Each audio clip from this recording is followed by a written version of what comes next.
Mark, from your point of view, how do we create a security conscious culture? We talk about a culture in a business and, there's obviously good culture and bad culture, but now we're talking about a security conscious culture. Are you okay to take us through what that could potentially look like? There's a few things in culture. So I'm going to start top down. So what I want to see is I want to see partners, I want to see executive managers, I want to see them talking about cybersecurity. I want to see them talking about how they're addressing it.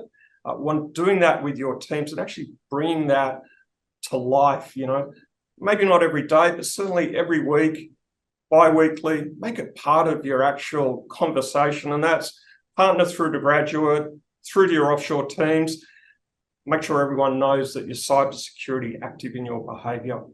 The next thing is reporting something, right? If you're getting phishing emails or you're getting those smishing messages, or you're just seeing some poor behavior that is you think a risk to your business, encourage people to report it and make it an open, clear forum, no blame, no responsibility.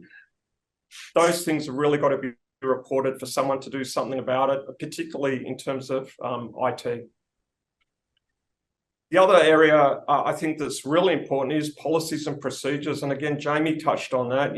Don't let your cyber policies and procedures sit in your desk drawer and gather dust, right? Bring them out and make sure everyone knows what to do if you have an incident. Don't keep people in the dark. Don't treat them as mushrooms.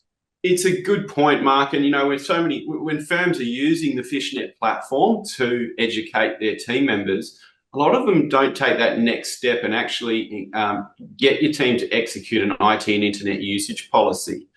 And what that does is really sort of puts the cherry on the cake to go, yes, I've watched the FishNet content and I've gotten a great score from that. I understand all of that. I understand what the do's and don'ts in my firm are. And apart from sort of, driving a little bit of accountability within your organization for your client's security, it's going to significantly limit your exposure in the event that something happens, to demonstrate that prior due diligence to what you've done.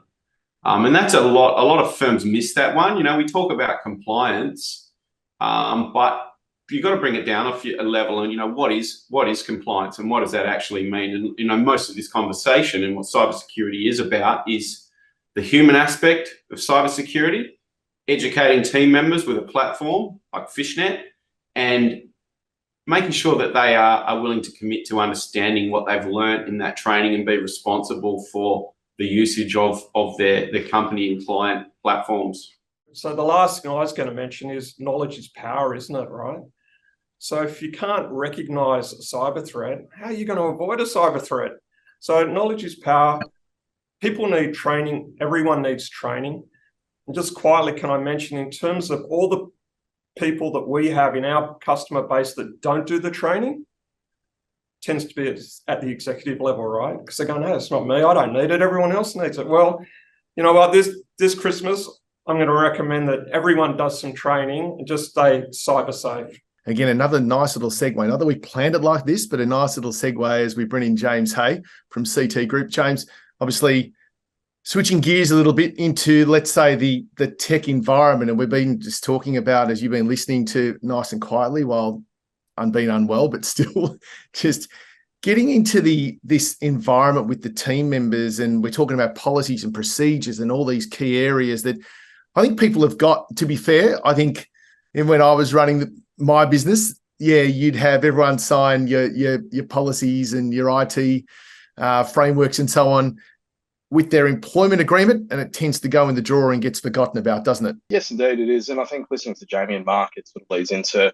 I guess, where we're heading from a government's perspective, but also the tool sets that we need. That I guess, as Jamie said, the more sinister side of the cyber incidents now, we're seeing a lot of social engineering sort of happening from our part, where simple things like if you haven't got your DNS or your email address locked down, we're having people, pretend to be managing directors, contacting staff, getting them to buy, Apple vouchers and things like that. So there's a very, it's come a long way, I guess, in a very short time. Where, as Mark also mentioned, I think that the emails are going to have better grammar.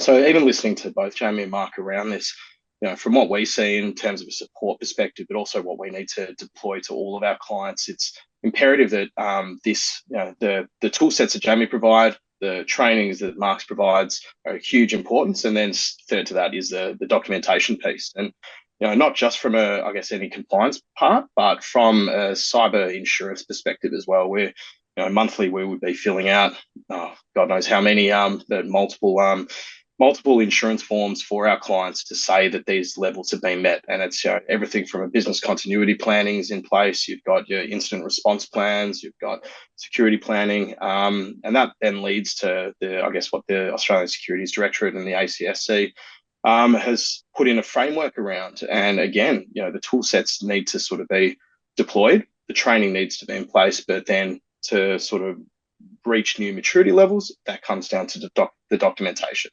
Yep. Similar to, align with ISO compliance, it's all documentation that people need in place in their business. Let's delve a little bit deeper into that. So let's go into, let's say as an example, let's say your IT tech environment.